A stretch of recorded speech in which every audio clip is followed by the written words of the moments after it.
Hi friends, welcome to my channel.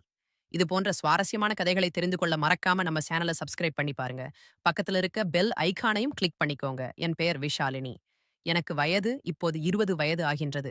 6 மாதத்திற்கு முன்புதான் திருமணம் நடந்தது. எங்கள் வாழ்க்கை இனிதாக போய்க் கொண்டிருந்தது. எங்கள் இருவருக்கும் இடையில் பெரும் இடையாய் வந்தது. ஆனால் என் கணவருக்கு பிடித்தது மற்ற ஆண்களைப் போல் அவரும் மதுவுக்கு அடிமையாயிருந்தார். இரவு எது, பகல் எது என்று தெரியாமல் குடித்துக் கொண்டிருந்தார். என்னுடன் பணிபுரியும் நண்பர் செல்லும் வழியில் என் கணவர் குடித்துவிட்டு கீழே விழுந்து கிடந்ததை பார்த்தவர், உடனே போனில் நான் வீட்டுக்கு வரேன். உன் கணவர் குடிபோதையில் விழுந்து கிடப்பதாகவும் அவரை அழைத்து வருகின்றேன் என்று என்னிடம் போனில் கூறினார்.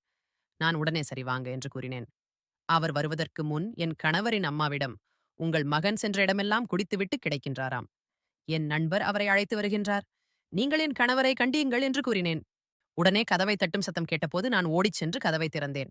அங்கு என் கணவர் என் நண்பன் மேல் சாய்ந்திருந்ததை பார்த்தவுடன் நான் பதறி, என்னாயிற்று என் கணவருக்கு என்று கூறியபடியே என் கணவர் கையை பிடித்து உள்ளே அழைத்துச் சென்றேன். என் கணவரின் மற்றொரு கையை என் நண்பர் பிடித்தார். எங்கள் ரூமிற்கு வந்தவர் என் பெட்டிலில் என் கணவரை அமர வைத்தார். என் கணவர் அமரக்கூட முடியாமல் அங்கேயே சாய்ந்து விட்டார். சாய்ந்த நேரத்தில் என் கணவரை தாங்கி பிடிக்கும் நேரத்தில் என் புடவை விலகியது. அதை கவனித்த என் நண்பர் பார்த்ததும் பார்க்காதபடி இருந்தபோது வேர்த்து கொட்டியது. அவரை கவனித்த நான், ஏன் இப்படி உங்களுக்கு வேர்கின்றது என்று கேட்டேன். அவர் ஒன்றுமில்லை என்று என்னை உற்று பார்த்தவுடன் நான் என்னை கவனித்தேன். என்னுடையை சரி செய்து கொண்டு, சரி சரி, அமருங்கள், சாப்பிட்டு விட்டு செல்லலாம் என்று கூறினேன். அவர், அதெல்லாம் ஒன்றும் வேண்டாம் என்று எழுந்திருக்கும் தருணத்தில் என் கணவர் குடிபோதையில் நல்லா உறங்கிக் கொண்டிருந்தார். என் நண்பரின் கால்கள் என் புடவை மேல் பட்டு அது தெரிந்தோ தெரியாமலோ நடந்தது. அப்பொழுது நான் நகரும் பொழுது அது தடுமாறி நான் அவர் மேல் விழுந்தேன். அவரும் நானும் அதே பெட்டிலில் விழுந்து விட்டோம். அப்பொழுது என் கணவர் ஒரு புறம், மறுபுறம் என்னுடைய நண்பரும் நானும் அவர் முகத்தில் வேர்வை புருவத்தில் நான் துடைக்க, உடனே அவர் உனக்கு வேறின்றதே என்று என் அருகே மிக அருகே வந்தார். சரி சரி, என் கணவரை பற்றியும் என் மாமியாரை பற்றியும் என்னை பற்றியும் சற்று சொல்கின்றேன். என் கணவர் இந்த குடிப்பழக்கம் என்று ஆரம்பித்து இன்றைக்கு நான் நினைக்க மாட்டேன். ஏனென்றால் இது பல நாள் பழக்கம் உள்ளவராக இருக்க வேண்டும். என்றால் மாமியார் கிட்ட நான் சொல்லும் பொழுது அவர் பெரியதாக நினைக்கவில்லை. இது ஒரு விஷயமா? ஊரில் யாரும் பண்ணாததை என் பையன் செய்துவிட்டானா? சும்மா போவியா என்று சொல்லிவிட்டு சென்று விட்டனர். அழுகை வந்தது. என் நினைவில் என் அப்பா மனநிலை சரியில்லாதவர். என் அண்ணன் திருமணம் முடிந்து தனியாக உள்ளார். அம்மா அப்பாவை பார்த்து கொண்டிருக்கும் சூழ்நிலையில் நான் யாரிடம் சொல்வது எனக்கு தெரியவில்லை. சரா, இதுதான் என்னுடைய வாழ்க்கை என்று நினைத்து வாழ்ந்து கொண்டிருந்தேன். என் மாமியார் டிவி பக்கத்திலிருந்து அனைத்து தொடர் சீரியலைகளையும் பார்த்து விடுவார். இது மட்டுமில்லை, முடிந்த சீரியல்களையும் பார்ப்பார்கள். அந்த வயது உடையவர்கள் எங்கள் வீட்டிற்கு மாலை நேரங்களில் வருவார்கள். அவர்களிடம் மாமியார் நாடகத்தை பார்க்காதவரிடம் நேரில் பார்ப்பது போல் சொல்லிக் கொண்டு இருப்பாள். இதை பார்க்கும் பொழுது எனக்கு அப்படி கோபம் வரும். நம்ம வீட்டில உள்ள பிரச்சனையே சரி செய்ய முடியல. இதுல நாடகத்தில உள்ள பிரச்சனைய பற்றி பேசிக் கொண்டு இருக்கிறாரே என்று நினைப்பேன். என் கணவரிடமிருந்து வருமானம் இல்லாத காரணத்தினால், என் மாமியார் வயதான காலத்தினால் வேலைக்கு ஒன்றும் செல்லவே மாட்டார்கள். அவர் வீட்டில்தான் இருப்பார். அவருக்கு பென்ஷன் பணத்தை வைத்து அவர் செலவுகளை பார்த்துக் கொள்கின்றார். ஆனால் என் செலவுகளுக்கு, வீட்டில் வரவு செலவுக்கு பணமில்லாத காரணத்தினால் நான் வேலைக்கு போகும் கட்டாயத்தில் தள்ளப்பட்டேன். அப்பொழுது பல இடங்களில் வேலை தேடி செல்வதும் வழக்கமாக வைத்திருந்தேன். எனக்கு நான் நினைத்தபடியே நல்ல சம்பளம் கிடைக்கிற வேலையும் கிடைக்கவில்லை. மற்றொன்று, வேலை கிடைத்தா வேலை முடிந்து வீடு திரும்பும் நேரம் மிகவும் தாமதமாக இருக்கும். வீட்டுக்கு வரும் சூழ்நிலையும் ஏற்படுகிறது. ஆகையினால் அதை நான் விரும்பவில்லை. அப்படி ஒரு நாள் ஒரு மிகப்பெரிய ஜவுளை கடையில் வேலை கேட்டு பார்க்கலாம் என்று நான் உள்ளே சென்று விசாரித்தேன். அப்பொழுது அங்கு பணிபுரிந்தவர்கள், நீங்கள் மேனேஜரை மேலே போய் பாருங்கள் என்று கூறினார்கள். என்னை அழைத்து செல்வதற்கு ரவி என்ற ஒருவரை என்னிடம் அனுப்பி வைத்தார்கள். நான் படிக்கட்டுகளில் ஏறினேன். உடனே அவர் படிக்கட்டிலில் செல்ல வேண்டாம், வாங்க நம்ம லிப்ட்ல செல்லலாம் என்று கூறினார். நான் உடனே லிப்டே இல்லையே, வேண்டாம் என்று சொன்னேன். பயப்படாதீர்கள், வாங்க, நாம எல்லாம் ஒரே இடத்துல தான் இனி வேலை செய்ய போகிறோம். அப்புறம் என்ன என்று கூறி என்னை அழைத்துச் சென்றார். மேலே சென்றவுடன் அங்கு இருந்த மேனேஜரை அவன் சந்திக்க வைத்தார். நான் அவரிடம் கிட்டே சென்று, மேனேஜர், அப்படியெல்லாம் ஒன்றும் இங்கே வேலை இல்லை. அம்மா, இங்கே சேல்ஸ் மிக குறைவாகத்தான் உள்ளது. ஆகையினால் நான் பிறகு உன்னை வேலைக்கு சேர்த்துக் கொள்கின்றேன் என்று கூறிக்கொண்டே இருந்தார். உடனே அங்கிருந்த ரவி ஓடி வந்து, சார், இந்த பொண்ணு வேற யாரும் இல்ல, எனக்கு தெரிஞ்ச மாமா பொண்ணுதான். வேலைக்கு வைத்துக் கொள்ளுங்கள், நான் டெய்லி அழைத்து வந்து விடுகின்றேன் என்று சொன்னார். என்னம்மா, அவன் சொல்ற மாதிரி நீ சொந்தக்கார பொண்ணா என்று மேனேஜர் என்னை பார்த்து கேட்டார். ஆம் என்று சொல்லுங்கள் என்று ரவி கஞ்சாடையில் கூறினான். நான் வேலை கிடைக்க வேண்டுமே என்பதற்காக ஆம் சார் என்று சொன்னேன். மேனேஜர் சரி என்று சொல்லி என்னை நாளை முதல் வேலைக்கு நீ வந்துவிடு என்று கூறினார். என் சம்பளம் எவ்வளவோ என்பதையும் விவரத்தையும் என்னிடம் கூறினார். நானும் சரி என்று கூறினேன். நான் உடனே லிப்டின் வழியாக நாங்கள் இருவரும் வந்தோம். அப்பொழுது எனக்கு நீங்கள் வீணை வாங்கிக் கொடுத்ததற்கு மிக்க நன்றி என்று கூறினேன். அதெல்லாம் ஒன்றும் வேண்டாம். ஒருவருக்கொருவர் என்ன இதனால் என்று கூறினார். நானும் சரி என்று என் வீட்டிற்கு கிளம்பினேன். எனக்கு கிடைத்த வேலை மிக நன்றாக இருக்கும் என்று எண்ணினேன். அங்கு கேண்டீன் உள்ளதாகவும் மத்திய சாப்பாட்டு பிரச்சனை இல்லை. அங்கு பார்த்துக் கொள்ளலாம். மாலை 5 மணிக்கு என் வேலைகளை முடித்துவிட்டு வீட்டிற்கு சென்று விடலாம் என்று மேனேஜர் சொல்வதை கேட்டு என் மனம் மகிழ்ச்சியுடன் என் கையில் இருந்த பணத்தை வைத்துக்கொண்டு என் கணவருக்கு பிடித்த மல்லிகை பூ மற்றும் சில ஸ்வீட்ஸ்களையும் வாங்கிக் கொண்டு விரைந்து வீட்டிற்கு சென்றேன். செல்லும் வழியில் என் கற்பனையில் என் கணவருடன் இன்று சந்தோஷமாக இருக்கலாம். ஏனென்றால் நாளை முதல் நான் வேலைக்கு செல்கின்றேன். மாத சம்பளம் வரும். அதை வாங்கி வீட்டு செலவுகளுக்கும் என்னுடைய தேவைகளையும் பார்த்துக் கொள்ளலாம் என்று நினைத்தவாறே வீட்டிற்கு சென்றேன். வீட்டிற்கு சென்றவுடன் அங்கு நடந்த நிகழ்வே வேறே. ஆம், என் கணவரும் என் மாமியார் இருவரும் சண்டை நடந்து கொண்டிருந்தது. அது என்னவென்றால், உன் மனைவி என் பேச்சை கேட்காமல் நான் வேலைக்கு செல்கின்றேன் என்று ஆலையில் போனவள்தான் இதுவரை வரவே இல்லை என்று என் கணவரிடம் கேட்டுக்கொண்டிருந்தார். அதற்கு என் கணவர், நான் என்ன செய்வது? அவள் என் பேச்சை கேட்கவே இல்லை. உன் பேச்சையை கேட்கப் போகின்றாள் என்று பேசிக் கொண்டிருந்தார். நான் உடனே உள்ளே சென்று, நிறுத்துங்கள். நீங்கள் பேசுவது உங்களுக்கே சரியாக தோன்றுகின்றதா? நீங்களும் சம்பாதிக்கவில்லை. நானும் வீட்டு செலவுகளுக்கு என்ன செய்வது? ஆகையினால் நான் தான் வேலைக்கு செல்கின்றேன் என்று சொன்னேன். இன்று கடவுள் எனக்கு புண்ணியமாக எனக்கு ஒரு நல்ல வேலை கிடைத்திருக்கின்றது. நாளை காலை நான் உங்களுக்கும் உங்கள் அம்மாவுக்கும் சாப்பாடுகளை செய்து வைத்துவிட்டு வீட்டு வேலைகளை முடித்துவிட்டு செல்கின்றேன். காலை 9 மணி வேலைக்கு சென்றுவிட்டு மாலை சரியாக 5 மணிக்கெல்லாம் வீட்டிற்கு வந்து விடுவேன் என்று கூறினாள். கணவர், சரி சரி, நீ வேலைக்கு செல்லும்படி செல், மாதம்தோறும் எனக்கு பணத்தை கொடுத்துவிடு என்று சொன்னார். என் மாமியாரும் சரி, சரிம்மா, நீ வேலைக்கு செல்லலாம். வேலைக்காய் வேலைகளை நான் பார்த்துக் கொள்கின்றேன். என் பிள்ளையை நான் சரியில்லை என்றால் நீயாவது என் பொன்னாக இருந்து என்னையும் என் குடும்பத்தையும் பார்த்துக் கொள்கின்றாய் என்று கூறினார். நான் உடனே நினைத்தேன், பணம் வந்தால் எல்லாம் மாறிவிடுமா என்று. என் மனம் நினைத்தது சரி, எதுவாக இருந்தாலும் பார்த்துக் கொள்ளலாம் என்று நினைத்து நான் என் ரூமிற்குள் சென்றேன். என் பின்னே என் கணவர் உள்ளே வந்து, இப்போ நீ ஏதாவது பணம் வச்சிருக்கியா இல்லையா, முன்பணம் ஏதாவது வாங்கியிருக்கிறியா என்று என்னிடம் என் கணவர் கேட்டார். அதெல்லாம் ஒன்றுமில்லை. எதற்கு கேட்கிறீர்கள்? குடித்துவிட்டு மறுபடியும் ரோட்டில் விழுந்து கிடக்கவா என்று கேட்டேன். உடனே அவர், சம்பாதித்தியம் வந்தவுடன் என்னை நீ கேள்விகள் கேட்க ஆரம்பித்து விட்டாயா என்று கூறியவாறே என் பக்கத்தில் இருந்த ஸ்வீட் பாக்ஸை கையில் எடுத்துக்கொண்டு விறுவிறுவென்று வெளியே கிளம்பிவிட்டார். நான் என்ன செய்வது என்று தெரியாமல் மெத்தையின் மேல் அமர்ந்தவாறே, நான் நினைத்தது ஒன்றும் நடக்கவில்லையே என்று மல்லிகைப் பூவை பார்த்தபடியே அழுது கொண்டிருந்தேன். என் கணவருக்கு ஏன் ஒன்றுமே புரியவில்லை. நான் எப்படி சொல்வது?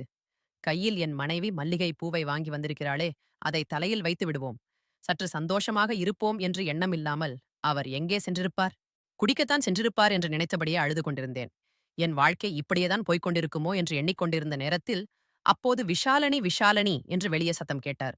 வெளியே யார் என்று சென்று பார்த்தபோது என் மாமியார் என்னை பார்த்து, சும்மா அழுது வடியாத எழுந்து வேலைக்கு போக வேண்டும், ஞாபகம் இருக்குல்ல, சாப்பிட்டு விட்டு தூங்கு போ என்று அதட்டினார். நான் சரி, பார்த்துக்கலாம் என்று நினைத்து அந்த இடத்திலிருந்து நகர்ந்தேன். காலை என் வேலைகளை முடித்துவிட்டு வேலைக்கு நான் கிளம்பிவிட்டேன். அங்கு சென்றவுடன் எனக்கு ஒரு யூனிபார்மை கொடுத்தார்கள். அதை மாற்றிக்கொண்டு என் வேலையை தொடங்கினேன். அப்பொழுது அங்கு வந்து என் நண்பர் ரவி, வேலையெல்லாம் பிடிச்சிருக்கா இல்ல என்று கேட்டவுடனே, நான், அது எல்லாம் கஷ்டமா இல்ல ரவி. சரி, வேலை முடித்தவுடனே என் வண்டியில போகலாம். ஏன்னா நீ வேற என் மாமா பொண்ணு, உன்னை தனியா விட முடியுமா? என்ன சரிதானே என்று கூறிவிட்டு சிரித்தார். நான் அதற்கே போகலாம் என்று கூறிவிட்டு வேலையை பார்க்க சென்று விட்டேன். மாலை நேரம் வந்தது. நாங்கள் பேசியவாறு இருவரும் அவர் வண்டியில் சென்றோம். செல்லும் வழியில் நான் கேட்டேன், உனக்கு கல்யாணமாகிவிட்டதா இல்லையா என்று. உடனே ரவி, அந்த சமயம் இதுவரைக்கும் நடக்கவே இல்லை என்றான். சரி, உடனே நான், எனக்கு கல்யாணமாகிவிட்டதுதானே, கேட்கப் போற ரவி, அதெல்லாம் கேட்க மாட்டேன் என்று கூற நான் ஏன் என்று கேட்டேன். அதற்கு அவர், திருமணம் முடிந்திருந்தால் உன் வீட்டுக்காரர் உன்னை அழைக்க வந்திருப்பாரே, இல்லையென்றால் நான் பஸ்ஸில் போகின்றேன் என்று நீ கூறியிருப்பாயே. நீ எதுவுமே என்னிடம் கூறவில்லையே. நான் உன்னை அழைத்து செல்கின்றேன் என்று கூறியவுடனே நீ சரியென்று ஒப்புக்கொண்டாய். அதனால் உனக்கு திருமணமாகவில்லை என்று நான் எண்ணினேன் என்று கூறினான் ரவி. அதை கேட்டு நான் அழுதேன். உடனே ரவி, நான் என்ன சொல்லிவிட்டேன், ஏன் அழுது கொண்டிருக்கின்றாய் என்று கேட்டார். நான் உன்னை 6 மாதங்களுக்கு முன்பு பார்த்திருந்தால் நான் உன்னை லவ் பண்ணி கல்யாணம் பண்ணியிருப்பேனே என்று கூறினாள். உடனே அந்த இடத்தில் பிரேக்கை பிடித்து உடனே நிறுத்தினான். வண்டி என்ன ஆயிற்று என்று கேட்டேன். என்ன என்னிடம் விளையாடுகின்றாயா என்று அவர் கேட்டார். நான் விளையாடவில்லையே, நீங்கள் வேண்டுமானால் என் வீட்டிற்கு வாருங்கள், என் வீட்டுக்காரரை காட்டுகின்றேன் என்று கூறினேன். உடனே அவர் என்னை நம்பாமல் என் வீட்டிற்கு வந்தார். அங்கு என் மாமியாரை அறிமுகப்படுத்தினேன். அத்தை, இவர்தான் என்னுடன் வேலை செய்யக்கூடியவர். இவர்தான் என்னை வீட்டில் அழைத்து வந்து விட்டார். நான் பஸ்ஸை தவற விட்டு விட்டேன். ஆகையினால் என்னை வீட்டிற்கு அழைத்து வந்தார் என்று கூறினேன். உடனே எங்க அத்தை, சரி அம்மா, உள்ளே உட்கார வைத்து காஃபி கொடுமா என்று கூறிவிட்டு அவர் டிவியை முன்பு அமர்ந்து டிவி பார்க்க ஆரம்பித்து விட்டார். உடனே ரவி, அத்தையா, சரி இருக்கட்டும், எங்கே உன் வீட்டுக்காரரை காட்டு என்று கூறினார். நான் உடனே என்ன நம்ப மாட்டேங்கிறேன், கழுத்துல நீ பார்த்தியா இல்லையா என்று கேட்டேன். உடனே ரவி, ஆம் பார்த்தேன், அது ஒரு செயின் தானே என்றேன் கேட்டார். நான் உடனே அதை செயின் இல்லை, என் லைசென்ஸ் என்று சிரித்தேன். உடனே என் ரூமிற்கு அழைத்துச் சென்று என் கணவரை போட்டோவை காட்டினேன். பார்த்துவிட்டு அந்த மெத்தையில் அமர்ந்தான். நான் உடனே என் கதையை ரவியிடம் கூற ஆரம்பித்தேன். எனக்கு சுமார் 6 மாதங்களே ஆகின்றது. திருமணம் முடிந்து என் வீட்டுக்காரர் தினமும் குடித்துவிட்டு அவர் ஒரு பக்கம் தூங்குவார். நான் ஒரு பக்கம் உறங்குவேன். இது வழக்கம்தான். நான் இதுவரை யாரையும் காதலிக்கவில்லை. ஆனால் நான் உன்னுடன் பழகும் பொழுது அந்த அனுபவத்தை நான் அனுபவிக்கின்றேன். ஆம் என்று கூற, நான் ஏன் உன் கணவரை நீ எதுவும் கேட்கவில்லையா என்று கேட்க, அவர் மது போதை மட்டும்தான் முக்கியம் என்று அந்த போதையிலேயே இருக்கின்றார். இதுவரை என்னால் மாற்றவே முடியவில்லை. என் வாழ்க்கை மிகவும் மோசமாக கொண்டிருந்தது. இந்த சூழ்நிலையில்தான் நான் வேலைக்கு செல்லலாம் என்று என் முயற்சியால் எனக்கு வேலை கிடைத்தது. உனக்கு முதலில் நன்றி நான் கூற வேண்டும். நான் இவ்வாறு கூறியவுடன் ரவி முகத்தில் ஏதோ ஒரு தெளிவு தெரிந்தது. ரவியுடனே, சரி, நீ எப்போதும் போல வேலைக்கு காலையில் வந்துவிடு, மாலை உன்னை நான் வீட்டில் விடுகின்றேன் என்று கூறிவிட்டு அவன் கிளம்பிவிட்டான். என் மாமியார் வெளியில் உட்கார்ந்து அவர் டிவியவே பார்த்தபடியாக இருந்தார். யார் வந்தார், யார் சென்றார் என்று கூட தெரியாமல் அவர் மூழ்கியிருந்தனர் டிவியில். நான் என் வேலைகளை வழக்கம் போல் தொடங்கினேன். நான் காலை வேலைக்கு சென்று ரவி என்னிடம் வழக்கம் போல் பேசிக் கொண்டிருந்தார். அவர் மனதில் ஒரு குழப்பம் இல்லை. ஆனால் என் மனதிலோ ஒரு குழப்பம். என்னவென்றால், நான் திருமணமாகிவிட்டது என்பதை சொன்னவுடன், ரவி என்னுடன் பேச மாட்டாரா, இல்லையா என, மாலை வீட்டிற்கு அழைத்து செல்வாரா, மாட்டாரா என்று ஒரு தயக்கம் என்னுள் இருந்தது. ஆனால் ஆனால் ரவி எதுவும் அதை பற்றி என்னிடம் பேசாமல் என்னை அழைத்துச் சென்றார். செல்லும் வழியில், நீ ஒன்றும் கவலைப்படாதே, எல்லாம் சரியாய் போய்விடும் என்றார். நான் என் மனதில், இவரைப் போல் எனக்கு கணவர் கிடைக்கவில்லையே என்று நினைத்தேன். என் வீடு வந்தது. என்னை இறக்கிவிட்டு கிளம்பிவிட்டார். கொஞ்ச நேரம் கழித்து போன் வந்தது. ஆம், முன்பு கூறியது போல் என் ரூமில் இருவரும் அருகில் இருந்தோம். அப்போது ரவியின் நெற்றியில் புருவத்தில் வேர்வு இருந்ததை நான் துடைத்தேன். நான் முன்பு கூறியது போல் அவருக்கு ஒரு கணவர் மனைவியுடன் எப்படி நடந்து செல்வாரோ, அப்படியே ரவியும் என்னிடம் கணவன் மனைவியாக இருவரும் அங்கே இருந்தோம். அப்போது என் கணவர் ஒன்றும் தெரியாமல் போதை மயக்கத்திலே கிடந்தார். என் மாமியார் வெளியில் டிவி பார்க்கும் மும்மரத்தில் இருந்தார். அவர் ஒருவேளை நினைத்திருப்பார், நாங்கள் மூவரும் பேசிக் கொண்டிருக்கின்றோமே என்று. அதன் பிறகு வசதியாக அமைந்தது. அவர் அனைத்தையும் முடித்தவுடன், அவர் நான் வீட்டிற்கு செல்கின்றேன் என்று கிளம்பினார். நான் உடனே சரி என்று, வாருங்கள், நாளை அவசியம் நீங்கள் வரவேண்டும், நான் எதிர்பார்ப்பேன் என்று கூறினேன். அவரும் சிரித்தவாறு என்னை அணைத்து நெற்றியில் ஒரு முத்தம் கொடுத்து, நான் வருகின்றேன் என்று கிளம்பிவிட்டார். என் அத்தையை பார்த்து, அம்மா, நான் வருகின்றேன் என்று கூறினார். உடனே, அத்தை தம்பி, நீ அடிக்கடி வரவேண்டும் என்ன, சரியா? நீயும் என் பிள்ளை மாதிரிதான் என்று கூறினார். நானும் போயிட்டு வருகின்றேன் என்று கிளம்பினார். அவர் மறுநாள் என்னை வேலையிலிருந்து வீட்டுக்கு விட்டுவிட்டு அவர் நேராக ரூமிற்கு வந்து விடுவார். ரூமிற்கு வரும் முன் என் மாமியாருக்கும் பழங்கள் மற்றும் அவருக்கு தேவையான பொருட்களை வாங்கி கொடுத்து விடுவார். என் அத்தை அதை வாங்கிக் கொண்டு பல்லை காட்டியவாறே சிரிப்பார். எனக்கு ஒரு பிள்ளை, அது சரியில்லை, எனக்கு இன்னொரு பிள்ளை கிடைத்துவிட்டது என்று சிரித்தவாறே சொல்வார். நான் ஏதோ எப்படியோ போகட்டும், நமக்கு பிரச்சனை இல்லை என்று நினைத்தேன். திடீரென்று ஒரு நாள் ரவி என்னிடம் சரியாக பேசவில்லை. 2 நாட்கள் வேலைக்கு வரவும் இல்லை. நான் ஏன் என்று தெரியாமல் அவர் தொலைபேசிக்கு பேச முயற்சித்தேன். அப்போது போனை மற்றொரு நபர் எடுத்தார். இனி அடிக்கடி ரவிக்கு போன் செய்யாதே, உனக்கு திருமணமாகிவிட்டது, அவனுக்கு இன்னும் திருமணமாகவில்லை, நீ அவனை தொந்தரவு செய்யாதே என்று கூறி போனை வைத்து விட்டார்கள். அது யார் என்று எனக்கு தெரியவில்லை. நான் என்ன செய்வது என்றே தெரியாமல் இருந்தேன். ஒரு நாள் ரவி எதிர்பாராமல் சந்திக்கும் சூழ்நிலை வந்தது. அப்போது ரவி என்னை அழைத்து வண்டியில் அமர வைத்து மிக நீண்ட தூரம் சென்றோம். சென்று தனிமையில் ஓரிடத்தில் அமர்ந்து என்னை கட்டிப்பிடித்து அழுது புலம்ப ஆரம்பித்தான். நான் ஒன்றும் புரியாமல், என்ன நடந்தது, எதுவாக இருந்தாலும் என்னிடம் மறைக்காமல் சொல்லுங்கள் என்று கேட்டேன். உடனே ரவி, சரி, நான் சொல்கின்றேன், நீ மனதில் எதுவும் நினைத்துக் கொள்ளாதே, நான் சொல்லுண்ட விஷயத்தை கோபப்படாமல் கேளு என்றார். பிறகு நான் அங்கு வந்து செல்வது என் குடும்பத்திற்கு தெரிந்துவிட்டது. எனக்கு ஒரு தங்கையும் இருக்கின்றாள். அப்பா அம்மா வீட்டில்தான் இருக்கின்றார்கள். நான் எங்கு வந்து செல்வது? என் நண்பர்கள் என் வீட்டில் சொல்லிவிட்டார்கள். இது என் வீட்டுக்கு தெரிந்து என்னை மிகவும் கண்டித்து விட்டார்கள். நீ அங்கு சென்றால் எங்களை உயிருடன் பார்க்க முடியாது என்று கூறினார்கள். அது கூட ஒரு பெரிய விஷயமாக எனக்கு தெரியவில்லை. என் மனதை பாதித்தது எனக்கு தெரிந்த அண்ணன் ஒருவர் என்னை அழைத்து சில விஷயங்களை கூறினாள். முதலில், உன் பிரச்சனை என்னிடம் சொல் என்றான். நான் தயங்கினேன். பரவாயில்லை, சொல்லு, நான் யாரிடமும் இந்த விஷயத்தை நான் கூறமாட்டேன் என்று கூறியவுடன், நான் நடந்த அனைத்தையும் சொல்லிவிட்டேன். உடனே அந்த அண்ணன், அந்த பெண்ணின் பிரச்சனையை எல்லாம் அவள் பார்த்துக் கொள்வாள். நீ மற்றவர்களிடம் சுமையை ஏன் சுமைக்கின்றாய்? உனக்கென்று ஒரு குடும்பம் உள்ளது. ஒரு எடுத்துக்காட்டு, உன் தங்கை உனக்கு தெரியாமல் ஒரு நபரை காதலிக்கின்றார் என்று வைத்துக்கொள். அந்த நபர் திருமணம் முடிந்த நபராக இரு. உனக்கு தெரிய வருகின்றது என்றால் உன் தங்கை பரவாயில்லை என்று. திருமணம் முடிந்து அவருக்கு திருமணம் முடித்து வைப்பாளா? அல்லது நீ அந்த காதல் வேண்டாம், நான் ஒரு மாப்பிளை பார்த்து உனக்கு திருமணம் செய்து வைக்கின்றேன் என்று கூறுவாயா? இது சரி என்று உனக்கு எப்போது புரிகின்றதா?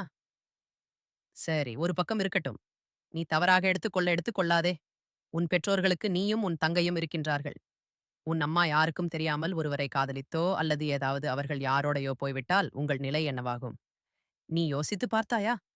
அதே போலதானே மற்றொரு பெண்ணை நீ திருமணம் முடித்து ஒரு பெண்ணை திருமணம் செய்ய நினைப்பது தவறல்லவா? நான் இவ்வளவு கூறியும் நீ கேட்கவில்லை என்றால், நாளை உன் குடும்பம் என்னாகும்? இந்த சூழ்நிலைக்கு தள்ளப்படும். உன் தங்கை திருமணம் என்னாகும்? அனைத்தையும் நீ நினைத்துப் பார். நீ செய்வது சரியில்லை. சரியானது ஆகட்டும். இனிமேலாவது மாறிவிடு. நீ கொஞ்சம் காலம் வெளியூரில் வேலை செய். இந்த ஊரை மறந்துவிடு. அது தானாக சரியாகிவிடும். உன் எதிர்காலத்தில் ஒரு பிரச்சனையுமே இருக்காது. உன்னிடம் நல்ல ஒழுக்கமும் பணமும் இருந்தால் உன்னைத் தேடி 1000 பேர் வருவார்கள். ஆனால் உனக்கென்று ஒருத்தி கண்டிப்பாக இருப்பா. அவளை நீ கண் கலங்காமல் பார்த்துக்கொள். தங்கை திருமணத்திற்கு பணத்தை சேர்த்து ஊருக்கு வா என்று சொல்லிக் கூறினார்கள். அதைக் கேட்டு என் மனம் என் பெற்றோர்கள் கூறியதைக் கூட இவர் கூறுகின்றார். என் மனம்தான் மாறாமலே என்று நினைத்து நான் உன்னிடம் புலம்பிக் கொண்டிருந்தேன். இது சரி என்று உனக்கு தெரிகின்றதா என்று என்னிடம் கேட்டார் ரவி. ஆம், அவர் கூறியது சரிதான். உன் வாழ்க்கையில் நான் தான் வீணாக குறிப்பிட்டு விட்டேன். என் வாழ்க்கையில என் கணவரை திருத்தாதான் நான் பார்க்க வேண்டும். அதை விட்டுவிட்டு மற்ற ஆணிடம் நான் பழகுவது தவறாகத்தான். அதை நான் இப்பொழுது புரிந்து கொண்டேன். நீ சொல்வதிலிருந்து என் கணவரை திருத்த என்ன வழி என்று நாங்கள் பார்க்கின்றோம். நீ அந்த அண்ணன் கூறியது போல, நீ கொஞ்சம் வெளியிலிருந்து உன் மனதை மாற்றி உன் குடும்பத்தை நினைத்துப் பார். இரு, நான் உன்னை தொந்தரவு செய்ய மாட்டேன் என்று கூறிவிட்டேன். அதைக் கேட்ட ரவி, சரி, நான் இதை உன்னிடம் எப்படி கூறுவது என்று தெரியாமல், நான் தான் இருந்தேன் என்று பிரச்சனையை நீயும் அந்த அண்ணனும் தீர்த்து விடுவீர்கள். இனி என் குடும்பத்திற்கு மட்டும்தான் இருப்பேன் என்று கூறிவிட்டு அந்த இடத்திலிருந்து சென்றான் ரவி. அவர் சென்றனவுடன், நான் நினைத்தேன் இவரை சந்திக்கக்கூடியதே இதுவே கடைசியாக இருக்க வேண்டும். இதன் பிறகு இவரை நான் பார்க்கவே கூடாது என்று நினைத்தேன். அப்போது ரவி வீட்டிற்கு சென்றவுடன் வீட்டில் உள்ளவர்கள், ரவி நீ இங்கு இருந்தால் சரி வராது. நான் உன் நண்பர்களை தொந்தரவு தொடர்பு கொண்டு உன்னையும் வேலைக்கு அனுப்பலாம் என்று முடிவு செய்திருக்கின்றேன். நீ அங்கு சென்று ஓராண்டுக்கு இருந்துவிட்டு வா. சூழ்நிலையை மற்றும் எந்த வீட்டிலும் சூழ்நிலை மாறும் என்று வீட்டில் கூறியதை கேட்ட ரவி அவன் ஒரு நல்ல முடிவையும் எடுத்து கிளம்பிவிட்டான். இது போன்ற கதைகளை கேட்டு மகிழ மறக்காம நம்ம சேனலை சப்ஸ்கிரைப் பண்ணி பாருங்க. பக்கத்துல இருக்க பெல் ஐகானையும் கிளிக் பண்ணிக்கோங்க. உங்களுடைய கருத்துக்களை கீழ இருக்க கமெண்ட் பாக்ஸ்ல கமெண்ட் பண்ணுங்க. நன்றி.